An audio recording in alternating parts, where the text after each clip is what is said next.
एक समय की बात है, एक गांव में लालचंद नाम के एक सेठ रहा करते थे। लालचंद अपना व्यापार बहुत ही ईमानदारी से किया करते थे। उसी गांव में एक गरीब आदमी बिरजू भी रहा करता था। वह गांव में मेहनत मजदूरी करके अपना गुजारा किया करता था। एक दिन बिरजू लालचंद के पास आता है और काम मांगता है। सेठ जी, आपके पास कोई काम मिल सकता है क्या? मुझे काम की बहुत ही आवश्यकता है। अभी व्यापार तो बहुत ही मंदा चल रहा है, पर मैं तुम्हारी आवश्यकता को देखते हुए तुम्हारे लिए एक काम की व्यवस्था कर सकता हूँ। सेठ जी अपनी दुकान पर बिरजू को काम पर रख लेते हैं। दुकान पर बिरजू बहुत ही मेहनत करता। बिरजू मेहनती होने के साथ साथ ईमानदार भी था। ऐसे ही समय बीतता रहा। एक दिन सेठ जी कुछ परेशान थे। तभी बिरजू उनसे पूछता है, सेठ जी, आप इतने परेशान क्यों लग रहे हो? क्या बताओ बिरजू, अभी पहले जैसा व्यापार नहीं है। व्यापार बहुत ही मंदा चल रहा है। सेठ जी, ग्राहक हमारे पास नहीं आ रहे तो हमें ही ग्राहकों के पास जाना चाहिए। बिरजू, तुम कहना क्या चाहते हो? आपके पास एक पुरानी ऑटो है जिसमें मैं सामान लेकर ग्राहकों के घर तक पहुंचा दिया करूंगा। हाँ बिरजू, तुम ऐसा करके देख सकते हो। देखते हैं क्या होता है। अगले दिन बिरजू ऐसा ही करता है। वह ऑटो में सामान लेकर ग्राहकों के घर तक जाता है। ऐसे ही समय बीतता रहा। एक दिन सेठ जी बिरजू से कहते हैं, बिरजू, तुम्हारी तरकीब तो बहुत ही अच्छी निकली। अब हमारा व्यापार अच्छा चल रहा है और हमें अब अच्छा मुनाफा भी हो रहा है। हाँ सेठ जी, व्यापार में मुनाफा हमें अब साफ दिखाई दे रहा है। बिरजू, हमारे आसपास की कुछ दुकानें बिकाऊ है। हमें वह दुकानें खरीद लेनी चाहिए। हाँ सेठ जी, हमें वह दुकानें खरीद लेनी चाहिए। सेठ जी उन दुकानों का सौदा कर लेते हैं। सेठ जी उन दुकानों पर काम करने के लिए कुछ और लोगों को काम पर रख लेते हैं। एक दिन सेठ जी के पुराने मित्र कालू उनसे मिलने आते हैं। आओ कालू, बड़े दिनों बाद आए हो, कहो कैसे आना हुआ? हाँ लालचंद, अब व्यापार से समय मिला है तो घूम रहा हूँ। वह कैसे कालू, जरा हमें भी बताओ। मैंने अपनी दुकानों पर सभी पुराने और ईमानदार लोगों को रखा है जिन पर मैं पूरा भरोसा कर सकता हूँ, और मैं उनके भरोसे सारा व्यापार छोड़कर घूम रहा हूँ। तुम्हें कैसे पता कि वह ईमानदार है? वह मेरे पहचान के लोग ही है। वह मेरे पास पहले से ही काम कर रहे हैं। दोनों के बीच ऐसे ही बातचीत होती है और कालू अब वहां से चले जाते हैं। एक दिन लालचंद ऐसे ही सोच रहे थे, मेरे यहाँ काम करने वाले ईमानदार है कि नहीं, यह मैं कैसे पता करूं? तभी वहां पर एक साधु आते हैं। आइए साधु बाबा। कुछ परेशान लग रहे हो सेठ, कहो क्या बात है? सेठ अपनी परेशानी का कारण साधु को बताते हैं। सेठ जी की परेशानी सुनने के बाद साधु लालचंद को इसका उपाय बताते हैं और वहां से साधु चले जाते हैं। अगले दिन सेठ जी बिरजू से कहते हैं, बिरजू, मैं कुछ दिनों के लिए दूसरे गांव जा रहा हूँ। कुछ दिनों के लिए सारी दुकान तुम्हें ही संभालनी होगी।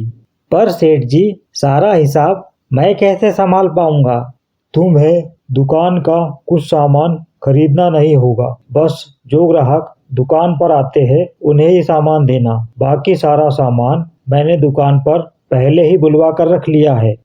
लालचंद अपनी सारी दुकानों पर ऐसा ही कहते हैं और दूसरे गांव के लिए निकल जाते हैं। अगले दिन बिरजू की दुकान पर एक व्यापारी आता है। कहिए, क्या चाहिए आपको? भाई, मुझे कुछ नहीं चाहिए। मैं एक शक्कर का व्यापारी हूँ। मुझे शक्कर के बदले तुमसे कुछ पैसे चाहिए थे। आप क्या बोल रहे हैं? मुझे कुछ समझ में नहीं आ रहा। मैं गांव-गांव जाकर व्यापार करता हूँ। मैं अभी अगले गांव जा रहा था, पर मेरे पास के सारे पैसे खत्म हो गए हैं। मुझे अभी पैसों की आवश्यकता है। इसमें मैं आपकी कैसे मदद कर सकता हूँ? तुम मेरे पास की शक्कर की कुछ बोरियां अपने पास रख लो और उसके बदले मुझे पैसे दे दो। पर अभी हमारी दुकान के सेठ जी नहीं हैं। मैंने तुमसे शक्कर खरीद ली और यह शक्कर नहीं बिकी तो मेरे पैसे फंस जाएंगे। मैं तुम्हें शक्कर आधी कीमत पर दे दूंगा और कुछ दिनों में मैं तुम्हें तुम्हारे पैसे वापस देकर अपनी शक्कर ले जाऊंगा। शक्कर व्यापारी लालचंद की और भी दुकानों पर जाता है और ऐसे ही कहकर शक्कर के बदले पैसे ले लेता है। अगले दिन बिरजू के पास एक अजनबी व्यक्ति आता है और कहता है, भाई तुम्हारे पास 1 टन शक्कर है क्या? शक्कर तो है पर 1 टन नहीं होगी।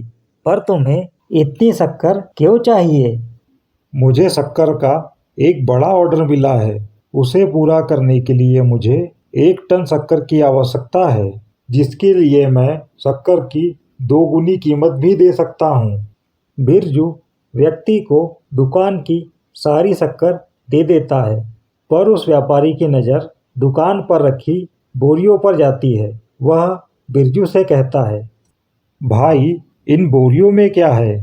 एक व्यापारी की शक्कर है, कहकर गया है कुछ समय बाद इसे लेकर जाएगा। तुम ये शक्कर भी मुझे दे दो। इसकी जितनी कीमत तुम कहोगे मैं देने के लिए तैयार हूँ। नहीं भाई, मैं इसे नहीं बेच सकता। उस व्यक्ति के बहुत कहने पर भी बिरजू उसे शक्कर नहीं देता है। अजनबी व्यक्ति लालचंद की और दुकानों पर भी जाता है। कहो भाई, क्या चाहिए तुम्हें? भाई मुझे 1 टन शक्कर चाहिए। इतनी शक्कर तो नहीं है। मैं तुम्हें 2 गुनी कीमत दे सकता हूँ शक्कर की। मैं तुम्हें शक्कर तो दे सकता हूँ, पर उसकी 3 गुनी कीमत लगेगी। अजनबी व्यक्ति 3 गुना दाम देने के लिए मान जाता है और दुकान से सारी शक्कर ले जाता है। अजनबी लालचंद की सारी दुकानों पर जाता है और सारी दुकानों से ऐसे ही कहकर शक्कर को खरीद लेता है। कुछ समय बाद शक्कर का व्यापारी बिरजू की दुकान पर आता है। आओ व्यापारी भाई, कहो कैसे आना हुआ? मैं अपनी शक्कर वापस लेने आया हूँ। जी बिल्कुल, आपकी शक्कर जहाँ पर रखी थी वहीं पर है। शक्कर व्यापारी बिरजू को पैसे वापस करके अपनी शक्कर ले जाता है। शक्कर व्यापारी बाकी दुकानों पर भी जाता है। आओ भाई, कहो कैसे आना हुआ? मैं अपनी शक्कर वापस लेने आया हूँ। तुम्हारे जाने के बाद गांव में बहुत तेज बारिश हुई और शक्कर की बोरियां बारिश के पानी से भीग गई और सारी शक्कर खराब हो गई। कोई बात नहीं, इसमें तुम भी क्या कर सकते हो। ऐसा कहकर शक्कर व्यापारी वहां से चला जाता है। वह बाकी की दुकानों पर भी जाता है तो उसे ऐसे ही जवाब मिलते हैं। ऐसे ही समय बीतता रहा। अब लालचंद जी वापस आ जाते हैं और अपनी दुकानों पर काम करने वाले सभी लोगों को एक जगह बुलाते हैं और कहते हैं, आज से सारी दुकानों की जिम्मेदारी बिरजू की है। मैं उसकी ईमानदारी से बहुत ही खुश हूँ। पर सेठ जी, मैं इतनी बड़ी जिम्मेदारी कैसे संभाल सकता हूँ? इन सभी में तुम ही एक ईमानदार हो। मैंने तुम सभी को आजमाया, पर इन सभी में तुम ही ईमानदार निकले। मैंने एक साधु बाबा के कहने पर तुम सभी को आजमाया। वह शक्कर व्यापारी और वह अजनबी आदमी मेरे ही कहने पर तुम लोगों के पास आए थे और आगे क्या हुआ ये सब तुम्हें पता है। बिरजू की ईमानदारी का इनाम उसे मिल जाता है। वह अब सारा व्यापार संभालने लगा। सेठ जी को व्यापार से थोड़ा समय मिलने लगा।